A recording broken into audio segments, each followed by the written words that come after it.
लालच बुरी बला है। दोस्तों, ये कहावत तो आपने जरूर सुनी होगी, मगर क्या हो अगर यही लालच किसी देश के इतिहास पर एक काला धब्बा बन जाए। वो लालच जो एक ताकतवर देश के अस्तित्व को मिट्टी में मिला दे। और इस देश का नाम है अमेरिका। हमारी ये कहानी भी अमेरिका के एक ऐसे ही खौफनाक सच से वाकिफ कराती है, जहां चंद पैसों के लिए अमेरिका के गोरे लोगों ने पूरी की पूरी जनजाति का सर्वनाश कर दिया। न जाने कितने भोले भाले बेकसूर लोगों की लाशों का ढेर बिछा दिया।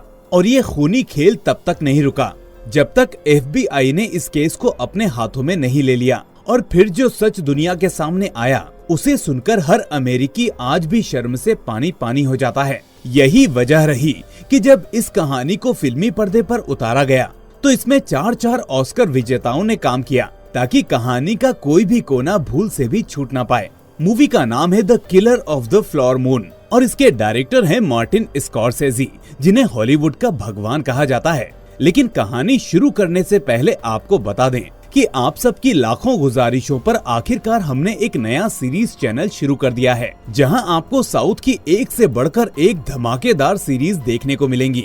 इनमें से कुछ सीरीज तो ऐसी होंगी जो सिर्फ रिलीज हुई होगी और कुछ का नाम तो आपने कभी सुना भी नहीं होगा। तो बिना देरी किए हमारे चैनल को लगे हाथों सब्सक्राइब कर लीजिए। चैनल का लिंक आपको डिस्क्रिप्शन में मिल जाएगा। तो कहानी की शुरुआत 1920 के दरमियान से होती है, जब अमेरिका के ओक्लाहोमा के आसपास ओसेज नाम का समुदाय रहा करते थे। इनके पास रहने के लिए काफी ज्यादा जमीन और जायदाद थी, पर ये उस पर खेती नहीं कर सकते थे क्योंकि सबकी सब बंजर बनी हुई थी, जिसकी वजह से ना तो उनके पास खाने को कुछ बचा था और ना ही वो दिहाड़ी मजदूरी करके अपना पेट पाल सकते हैं। ऐसे में कबीले के लोग अपने भगवान को मनाने में जुट जाते हैं और एक पाइप के जरिए एक रीति रिवाज को अंजाम देते हैं, जिसके बाद हम देखते हैं कि उनकी जमीन से तेल निकलता है। इस तेल की वजह से उनके गांव में दोबारा खुशहाली आ जाती है। दुबई के अमीर शेखों की तरह उनके ऊपर भी पैसों की बरसात होने लगती है।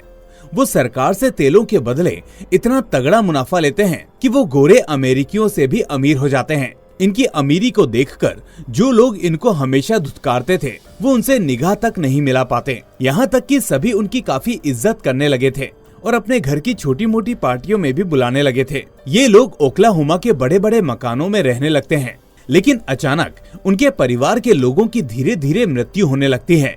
इन सब की मृत्यु बड़ी अचानक और रहस्यमयी तरीके से हो रही थी, जिसको लेकर ओसेज कबीले के लोग काफी ज्यादा चिंतित हो जाते हैं। वो इस सब बारे में सरकार से गुहार भी लगाते हैं, पर शहर में सब कुछ गोरे अमेरिकियों के हाथ में होने की वजह से कोई भी इस पर ध्यान नहीं देता। फिर हम अर्नेस्ट बुरखार्ट नाम के एक लड़के को देखते हैं, जो किसी काम के सिलसिले में अपने अंकल विलियम किंग हाइल से मिलने आता है। दोस्तों, विलियम ओक्लाहोमा के उन चुनिंदा गोरे अमेरिकियों में से एक था, जिसकी शहर में काफी तूती बोलती थी। बतौर शेरिफ ओसेज कबीले के लोग उसका काफी सम्मान करते थे। विलियम यहाँ अपने भतीजे अर्नेस्ट से कहता है, तुम्हें मैंने यहाँ एक जरूरी काम के लिए बुलाया है, क्या तुम्हें लड़कियों में दिलचस्पी है? जिस पर अर्नेस्ट जवाब देता है कि हाँ, मगर उम्र में छोटी लड़कियों पर। फिर विलियम उसे बताता है, तो ठीक है, तुम्हें इस शहर के सबसे अमीर खानदान में से एक मोली कायल के ड्राइवर के तौर पर काम करना है और उस औरत पर निगरानी भी रखनी है। इसके बाद अगले ही दिन से अर्नेस्ट अपने काम में लग जाता है। वो मोली को घर से बाजार ले जाना और बाजार से घर तक जैसे ना जाने उसके सारे काम करता। मोली भी उसकी वफादारी से काफी खुश होती है और अक्सर उसे तोहफों के साथ साथ अपने घर में डिनर भी कराती है। दोनों धीरे धीरे एक दूसरे को जानने लगे थे और ये जान पहचान कब प्यार में बदल जाती है पता ही नहीं चलता। अर्नेस्ट मोली के काफी करीब आ चुका था।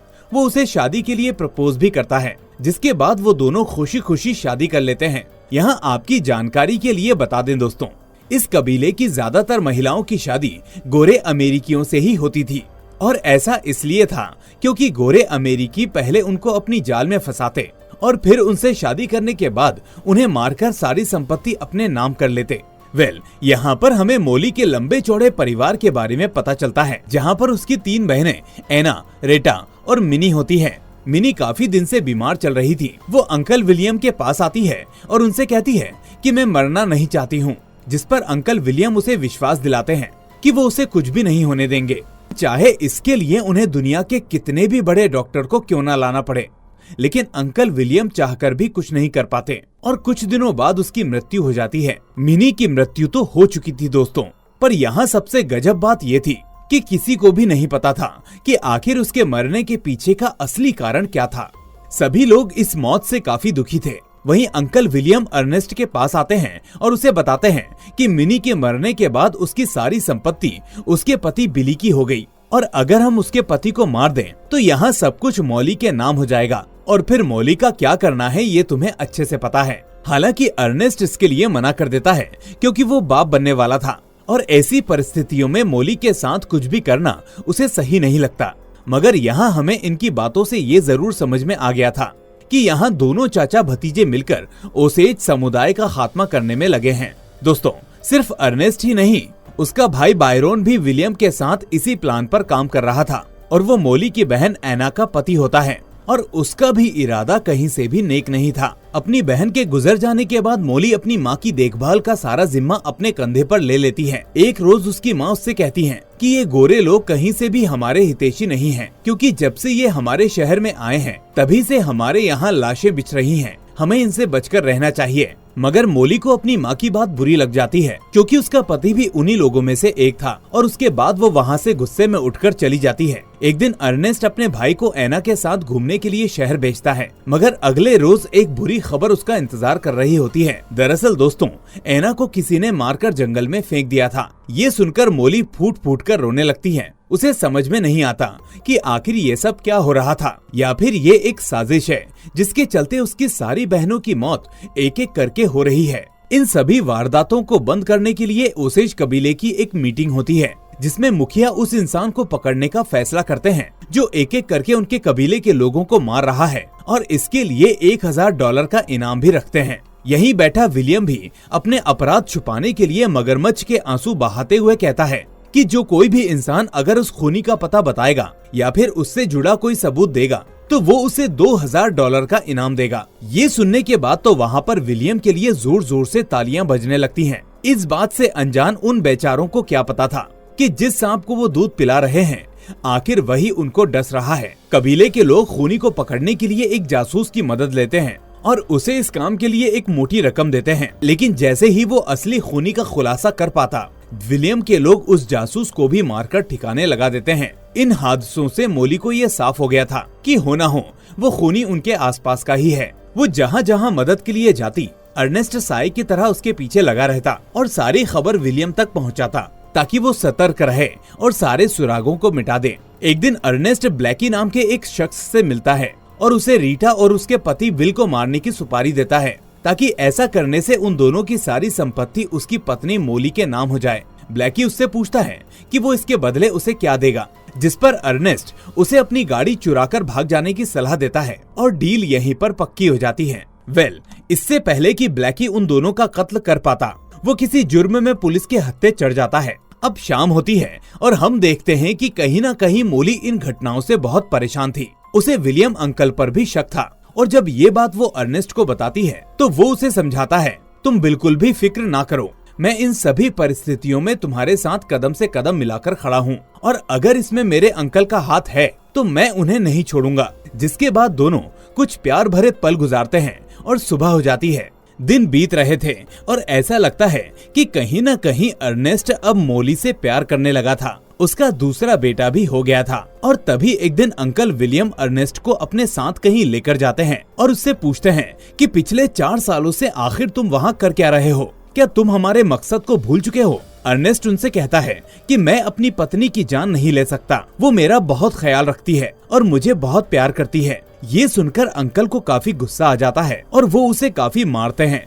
साथ ही साथ वो ये भी बताते हैं कि मॉली ने खूनियों का पता लगाने के लिए दूसरे जासूस को चुना है और अगर हमारे और तुम्हारे बारे में उसे पता चल गया तो हम दोनों जेल की रोटी खाएंगे। मेरा क्या, मेरे तो काफी सारे कॉन्टेक्ट्स हैं, मैं तो जेल से निकल जाऊंगा, लेकिन तुम्हारा क्या होगा। इसलिए अगर तुम्हें अपनी जान बचानी है तो जैसा जैसा मैं कह रहा हूँ वैसा वैसा करते जाओ, ज्यादा होशियार बनने की कोशिश मत करो। कुछ दिनों बाद अर्नेस्ट और मॉली डॉक्टर के पास जाते हैं क्योंकि कई दिनों से मॉली की भी तबीयत कुछ खास सही नहीं थी और उसे भी अपने परिवार के बाकी लोगों की तरह डायबिटीज की शिकायत थी। अर्नेस्ट उसे उन्हीं डॉक्टर के पास लेकर जाता है जो उसके अंकल विलियम के दोस्त होते हैं। जो कि उसी के लिए काम करते हैं। डॉक्टर अर्नेस्ट को एक दवा देते हैं और बताते हैं कि इस दवा को धीरे धीरे मोली को किसी न किसी रूप में देते रहें, जिससे कि उसकी मौत बहुत ही जल्दी हो जाएगी। अर्नेस्ट ऐसा ही करने लगता है, जिसके बाद हम देखते हैं कि अब मोली की तबीयत पहले से और ज्यादा खराब होने लगी थी। उसे समझ नहीं आ रहा था कि आखिर उसे हो क्या रहा है, लेकिन उसे इतना जरूर यकीन हो गया था कि जरूर वो भी अपनी बहनों की तरह एक न एक दिन मर जाएगी। इधर अर्नेस्ट और विलियम केल्सी नाम के एक बारूद के सौदागर से मिलते हैं, क्योंकि उनका अगला प्लान बिल और रीटा के घर के नीचे बॉम्ब लगाने का था, ताकि उनके मरने के बाद सारा पैसा मोली के खाते में चला जाए और उसके बाद वो पैसा अर्नेस्ट के हाथ लग जाए। वहीं दूसरी तरफ मोली की भी हालत में कोई सुधार नहीं था। आलम यह हो चुका था कि अब वो डॉक्टर के भी पास नहीं जा पा रही थी, इसलिए अर्नेस्ट खुद घर पर उसके लिए डॉक्टर ले आता था। पर इन डॉक्टर को देखकर मोली का गुस्सा 7वें आसमान पर आ जाता और वो उन्हें भगा देती। असल में दोस्तों, ये वही डॉक्टर थे जिन्होंने उसकी बहन मिनी का भी इलाज किया था, मगर वो बच नहीं सकी। इसलिए मोली को अब किसी पर भी भरोसा नहीं रह गया था। अर्नेस्ट उसे काफी समझाने की कोशिश करता है, लेकिन मोली का मन अब सबसे उठ चुका था। यहाँ पर हम कबीले में एक शख्स से मिलते हैं जिसका नाम हेनरी होता है। हेनरी भी काफी दिनों से बीमार चल रहा था। हैरानी की बात तो ये थी कि इसका भी इलाज विलियम ही अपने दोस्तों से करवा रहा था। विलियम इस व्यक्ति की काफी देखभाल करता था, जिसको लेकर अर्नेस्ट उससे पूछता है कि आप इसकी इतनी फिक्र क्यों करते हैं। विलियम उसे बताता है कि ये आदमी मेरे लिए सोने के अंडा देने वाली मुर्गी है। इसके ऊपर मेरे कई पैसे उधार हैं, और गजब की बात तो ये है कि ये मोली का पहला पति है। ये सुनकर तो अर्नेस्ट के कान खड़े हो जाते हैं, यानी कि वो मोली का दूसरा पति है। विलियम कहता है कि हाँ, और अभी भी उन दोनों का तलाक नहीं हुआ है, इसलिए अगर मोली को कुछ भी हो जाता तो उसकी सारी संपत्ति इसके नाम हो जाएगी, इसलिए मुझे इसको जिंदा रखना जरूरी है। इससे अर्नेस्ट को समझ में आने लगता है कि मोली की जायदाद में सिर्फ उसका ही नहीं बल्कि हेनरी का भी हक होगा, इसलिए उसे जितनी जल्दी हो सके हेनरी को भी रास्ते से हटाना होगा। वो उसे बाकियों की तरह स्लो पॉइजन के भरोसे नहीं छोड़ सकता। ऐसे में अर्नेस्ट जॉन नाम के एक हत्यारे को हेनरी का काम तमाम करने की सुपारी देता है और उसे समझाता है कि उसकी मौत कुछ इस तरह होनी चाहिए कि वो कहीं से भी मर्डर ना लगे, क्योंकि दोस्तों हेनरी अपनी मानसिक परेशानियों के चलते कई बार आत्महत्या करने की कोशिश कर चुका है। इसलिए अगर उसकी मौत को आत्महत्या बना दिया जाए तो कबीले के लोगों को बिल्कुल भी शक नहीं होगा। प्लान के मुताबिक जॉन हेनरी से दोस्ती कर लेता है और उसके साथ घूमता फिरता रहता है, और जैसे ही उसे मौका मिलता है एक सुनसान जगह पर हेनरी की पीठ पर गोली मारकर वहां से निकल जाता है। मोली को अपने पहले पति की मौत की खबर सुनकर काफी दुख होता है। उसे लगता है कि उसने खुद की ही अपनी जान ली होगी, क्योंकि वो पहले भी ऐसा कर चुका है। लेकिन बेचारी ये नहीं जानती थी कि आखिर ये उसकी सबसे बड़ी भूल है। बेचारी मोली की जिंदगी में दुखों का पहाड़ खत्म ही नहीं हो रहा था। पहले उसकी बहनें, फिर हेनरी, और इसके कुछ ही दिनों बाद उसकी माँ की भी मौत हो जाती है, जिससे मोली काफी ज्यादा बिखर जाती है। मोली की जिंदगी का हर चहेता शख्स एक एक करके उससे दूर जा रहा था। उसकी जिंदगी में उसकी बहन रीटा और उसके बच्चों के अलावा कोई नहीं बचा था। अपनी पत्नी को दुखी देखकर अर्नेस्ट विलियम से कहता है कि वो जल्द से जल्द किसी डिटेक्टिव का जुगाड़ करे, क्योंकि कबीले के लोगों की संख्या ताश के पत्तों की तरह धीरे धीरे बिखर रही है। मुझे अपनी बीबी और अपने होने वाले बच्चे की फिक्र हो रही है। विलियम अर्नेस्ट की ऐसी पिघली हुई बातों को सुनकर हल्का मुस्कुराते हुए उसकी हाँ में हाँ भरता है।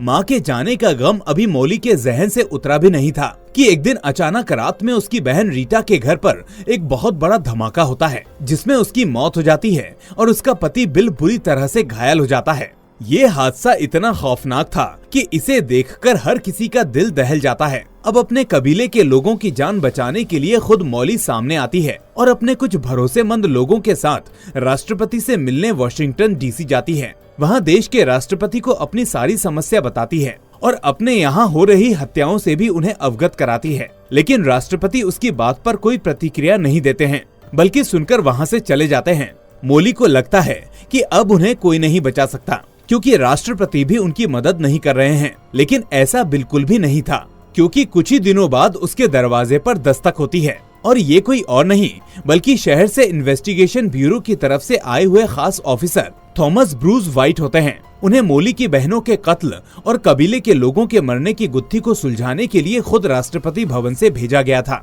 दरवाजे पर ऑफिसर थॉमस को देखकर अर्नेस्ट के तो होश ही उड़ जाते हैं। वो भागते हुए अंकल विलियम को ये बताता है। अर्नेस्ट और विलियम उस ऑफिसर को गुमराह करने की काफी कोशिश करते हैं, लेकिन थॉमस उनके बहकावे में नहीं आने वाला था। वो तो सारी चीजों को एक ईमानदार ऑफिसर की तरह अपने तौर तरीके से अंजाम दे रहा था। वो कबीले के लोगों की गवाही लेता है। सारी खोजबीन करने के बाद वो अपने नतीजे पर पहुंचता है कि इन सभी मौतों के पीछे कहीं न कहीं विलियम का हाथ है। ऑफिसर थॉमस ये बात कबीले के सरपंचों को भी बताते हैं, लेकिन वो इस बात पर विश्वास नहीं करते। उल्टा वो तो कहते हैं कि आखिर विलियम ऐसा क्यों करेंगे, वो तो हम सबकी मदद करते हैं, वो हमारे लिए भगवान से बढ़कर हैं। ऑफिसर थॉमस को समझ में आ जाता है कि ये सभी कबीले के लोग पूरी तरह से विलियम के जाल में फंस चुके हैं, इसलिए वो उनकी आंखें खोलने के लिए सबसे पहले उन डॉक्टर्स के पास जाता है जो विलियम के कहने पर उन लोगों को स्लो पॉइजन देकर धीरे धीरे मार रहे थे। ऑफिसर थॉमस डॉक्टर से पूछते हैं